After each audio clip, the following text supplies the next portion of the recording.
It's time to go beyond the headlines, cause I don't put in overtime just so I can headline, okay.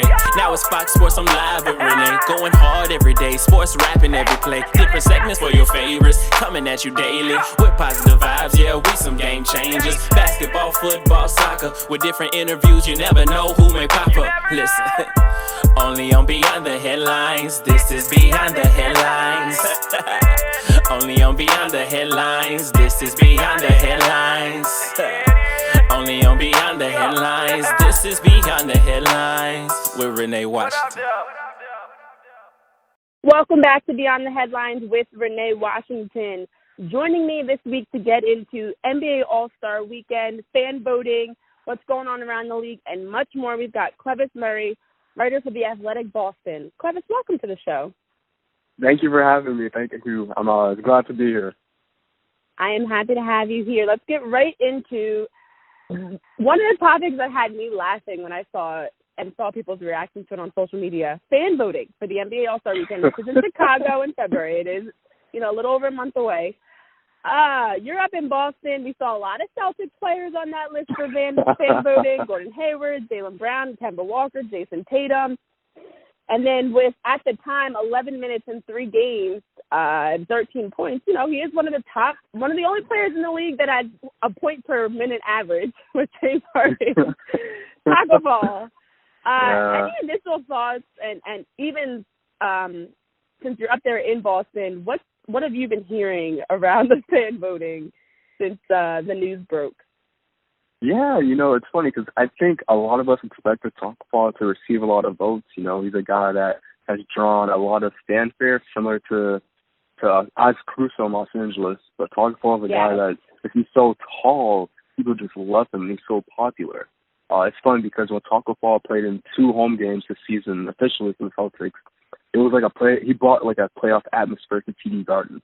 I've never seen so many people in a regular season game stand up once a guy checks in and constantly standing and cheering for him so loud for him to score, for him to get a block, for him to get a rebound.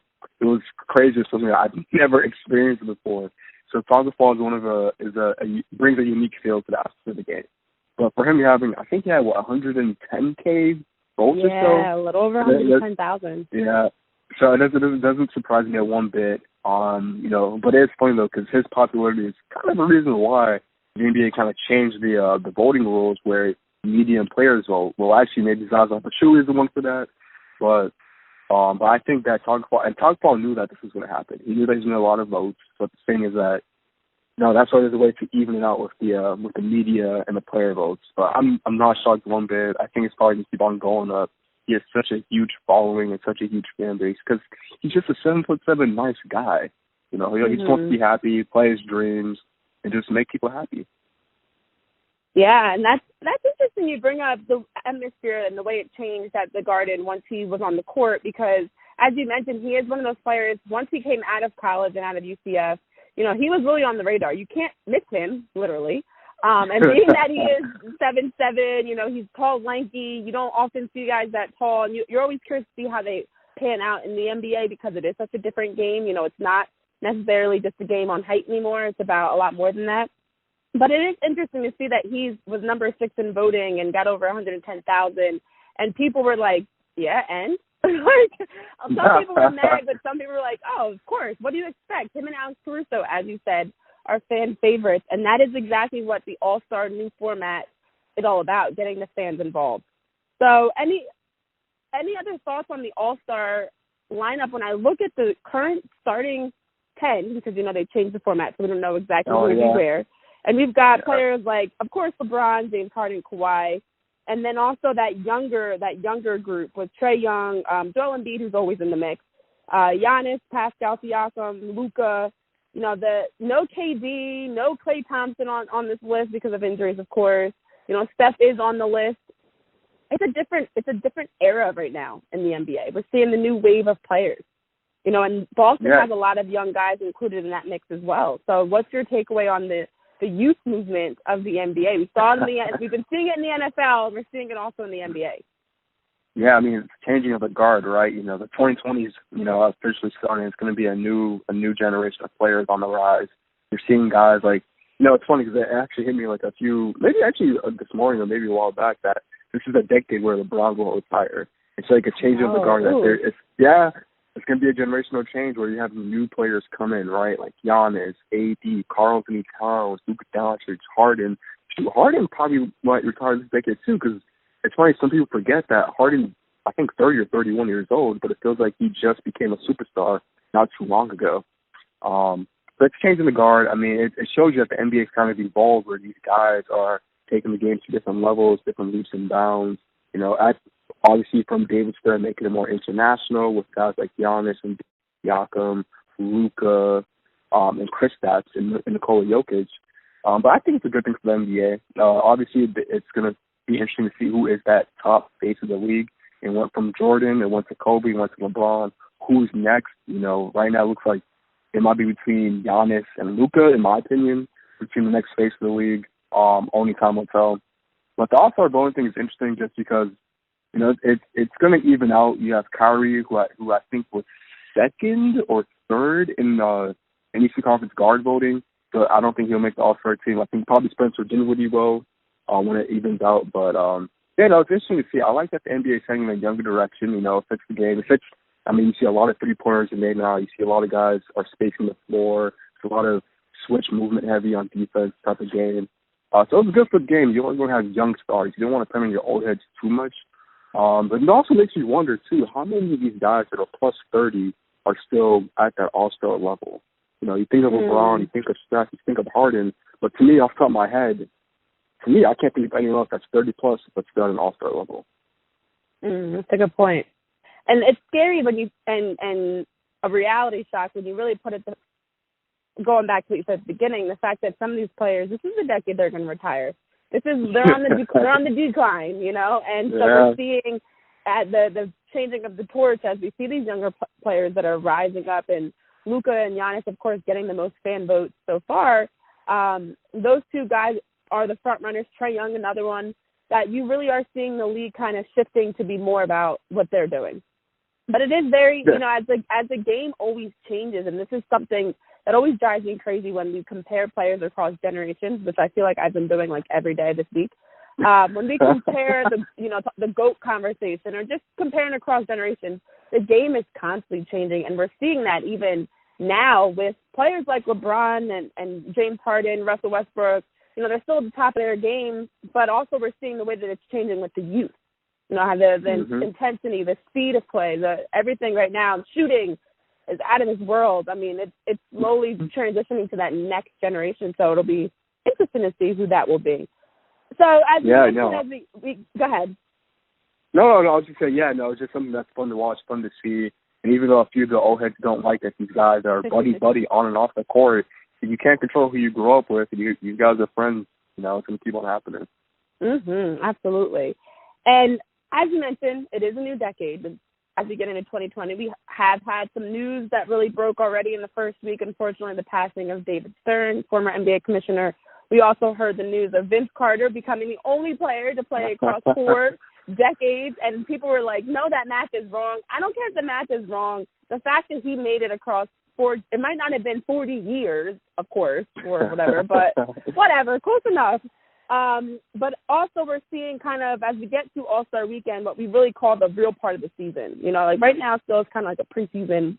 Teams are still figuring things out. I hate to say it's not the real season, but, there's so much left to be played. What are your initial takeaways as we get into 2020 from what you've seen so far?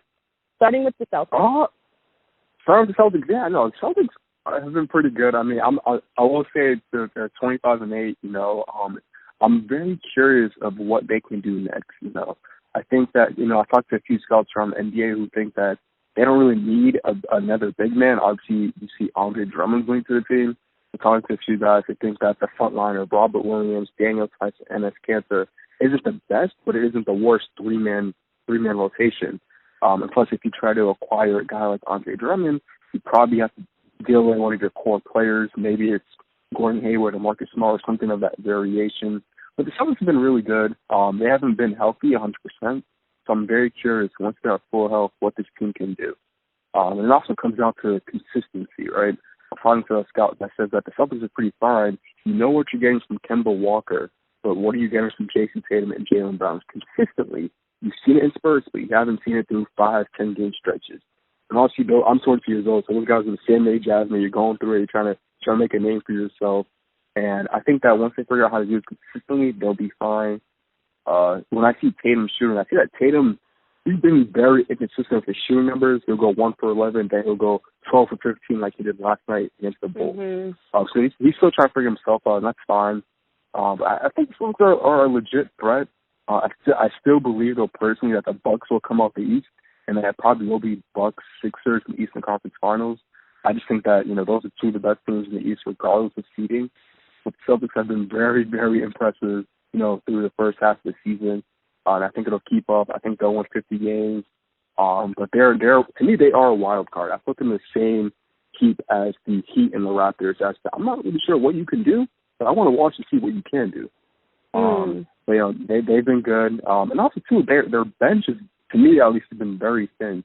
Once they're healthy, it's really just Enes Kanter and Marcus Smart off the bench. But they just found a way. And, that's a team that's been, to reckon with throughout the East and throughout the NBA so far. Yeah, you mentioned some really good points. I mean, to me, the Celtics still seem like they are like they're not there yet, and I don't know that the Sixers are either, actually, because after watching the Sixers play the Rockets in their loss to them would have been last week, you just see offensively they don't have it yet, and the difference between being a top team in the regular season and being a Eastern Conference champion, or even we're talking about winning it all, is you have to be able down the stretch to have the depth, to have the consistency, to have the creativity that we don't really know, and unpredictability, actually, that we don't really know how you're going to attack. And I think that the Celtics at times, much like the Sixers, are a little predictable. You kind of know what you're going to get when they step on the court. And that's the difference between what I see from when you look at the top teams that are definitely championship contenders, of course, in the West with the Clippers and Lakers, and those teams that are kind of right there on the cusp of it. But something else you mentioned with the discussion over Andre Drummond going to the Celtics. There have been some rumors around the league because, of course, also around this time of year, teams are seeing what they're missing, what they need to strengthen, what players they possibly want to bring in. Any thoughts on, teams as they're trying to sharpen up their arsenal, so to speak, to really hit peak form getting into the second half of the season? Yeah, I mean, obviously we're going to see a lot of guys who are going to be speculated for trades. Andre Drummond, Marcus Morris Sr., Kevin Love is the big one. But then you also have buyout season, which comes after that, which, Evan Turner, when he was in Boston, mentioned that the Atlanta Hawks told him and Chandler Parsons, we're not going to be playing you that much going forward. Makes you question. Because I know Evan Turner, I believe Evan Turner, if he is bought, will be a high-profile buyout candidate, for any team in the East or the West. But yeah, I'm curious of what some of these teams need. I mean, usually you just need a 3-and-D guy that may take you over the hump and may help you out. Marcus Morris Sr. is a guy that's getting a decent amount of traction because the Knicks are 10-25, and it's curious about where he could go. You see Philly as a possibility right now from a recent report, which he's from there. I'm sure he'd be happy to be there. So that's interesting. But also, I'm also curious about the Kevin Love situation. Because you see that, as you've all probably seen the video of him with getting disgruntled yesterday during the game, the reports of him saying, like, finally I have enough money paid off. It seems like he does not want to be there, and everyone links him to the Portland Trailblazers. And here's my thought, my opinion. I don't know how it will work out financially. I have not looked into it. But I was suggesting that whenever Yusuf Nurkic is cleared, trade Kevin Love for Hassan Whiteside. And then you have Yusuf Nurkic and Kevin Love in that front court, which I think would be a pretty good combo. But the question is, when does Nurkic get cleared? Because to me, that's a favorable trade. And to win for the Cavaliers, because Hassan Whiteside is not expiring contract. Chances are he's not going to be resigning in Cleveland. So I think that'll be a win-win trade for both teams if it does somehow work out financially.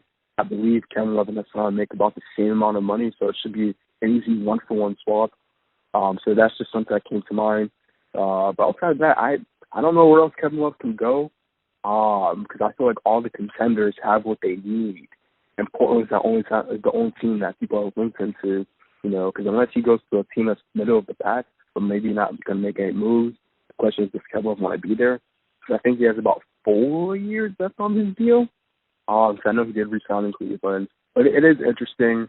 And to note about Andre Drummond, it's funny because I was talking to someone about this who mentioned that when Drummond becomes free agent this summer, the question is, can he even go to contender? Because he's not a talent that'll bring you over a serious hump. He's just a traditional big man, right? He doesn't post up. He doesn't take jumpers. He's a legit just big guy. Like, it's a lot of rebounds and he's athletic. Maybe to an extent a glorified, juiced up version of DeAndre Jordan. So I was just curious when I was talking to the guys saying, like, is there a market for Andre Drummond? He said, yeah, there is, but who's going to give him the money? It'd probably be a middle-of-the-pack team, but no one that's a serious, legitimate threat to win the NBA championship. Yeah. I mean, the tough thing is, at this time of year, and this is what always gets me a little bit annoyed with fans that only see things from one side. It's easy to say, how dare these players be mad and want to make a change, but if you're on a team that you see is not a contender to even be a playoff team, don't forget, but aside from winning championships, a team that's year after year not even close to making the playoffs, they're not even a contender, then, what are you doing there? You play the game to compete at the highest level, and that means playoffs, championships, being part of the postseason. And looking at specifically with Kevin Love, where are the Cavs going? What are the Cavs going to be doing this year, next year? You don't see anything moving in the right direction. Once they lost LeBron, you knew that this was not a team that was going to be even in playoff contention. And we saw immediately the next season how they dropped off. And so to see Kevin Love, who's been we always hear him in the news dealing with his mental health issues and speaking out on that and being an advocate for that, now out in the news in a different way where he's, in front of players and coaches, openly arguing with the front office. Saying that there was no feel here. He's talking about the fact that he's visibly frustrated, and he's openly voicing his opinion. That's when it's time for a move. But can you blame him? Can you blame him, no. Andre Drummond, even for wanting to be on a better team? Yeah, no, you can't blame him at all. And it's funny, too, because whenever you're, like, if you look at the teams that are typically, bad, I guess, it's typically teams that are younger and teams that have a bunch of guys that are trying to prove themselves in the NBA. Kevin Love is a proven commodity in the NBA. He's been, this is year 11, so he's probably in his early 30s by now. So he's trying to win more rings. And obviously, I guess he believes in Cleveland where he was like, yeah, I'm going to re-sign here. But obviously, too, get your money, right? Like, I'm all for getting the money. So I think it's tough when people try to criticize Kevin Love from the outside looking in where you don't really know the situation. None of us know what was said to him when he agreed to re-sign with the Cavaliers. Maybe they sold him on a dream that was not fulfilled. But I think it does need to be resolved. Does he want to be? He has not requested a trade, right? We're just seeing it from the optical side. He's not requested a trade, which means that he's upset, but he's not that upset to be like, get me out of here. Obviously, the Cavaliers probably should do their due diligence and try and get him out of there to get value for him while it's still high. But the question is too, like we just pointed out, where can he go? But I do think that Kevin Love is a guy that he can assist the team. I don't know if he'll put a team over the hump. There's also who you giving up for him. I think he's also a pocket player, play a space type of game where he fit there. And also, Kevin Love is to an extent a defensive liability at times. So that's another thing you have to keep in mind. Obviously, offense is pretty important too, but defensively he can be exploited.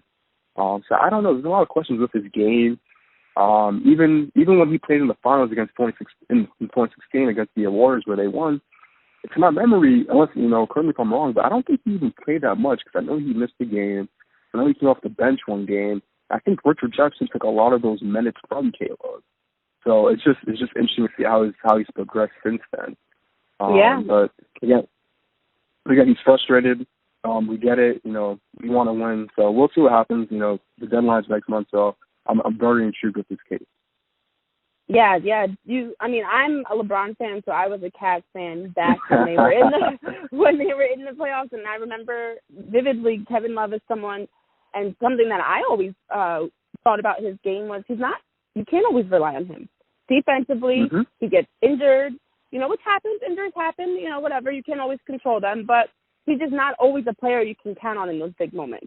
So it does as you mentioned, question where can he actually even go? Who's actually going to want to make a deal for him? But this time of year is always very funky because, as you mentioned, we've got all these deadlines coming up. We've got all these periods of movement, and we're going to possibly see. I don't think it'll be nearly as much as we saw in the off season because I feel like the league has already changed so much that these teams don't want to do an overhaul unless maybe you are the Cavs. You maybe try to bring players in, but for the most part, it might be adding one or two role players here and there. So it'll be interesting to see. But Clevis, where can our listeners follow you on social media to keep up with all that you're doing with The Athletic and all your sports coverage? Yeah, no, Twitter's my main app at Clevis Murray, CLEVIS MURRAY. Also like my Facebook, I guess, even though I rarely use my Facebook page now, but there's that. But Twitter's my main use. Awesome. Yeah, a lot of people, I mean, I have Facebook too. I don't really use it as much. It's not really like a great, aside from the debate groups, which get very heated because people in those are just like, that. Oh my God, people in those debate groups I feel like are wannabe sports reporters or people that just like are sitting on their couch and they take things way too far. But other than that, I agree. It's not the spot for sports talk. Yeah, no, that they all want to be a talking head. Yeah, exactly. Everyone thinks they're Skid Bayless or Stephen A. Smith and those groups.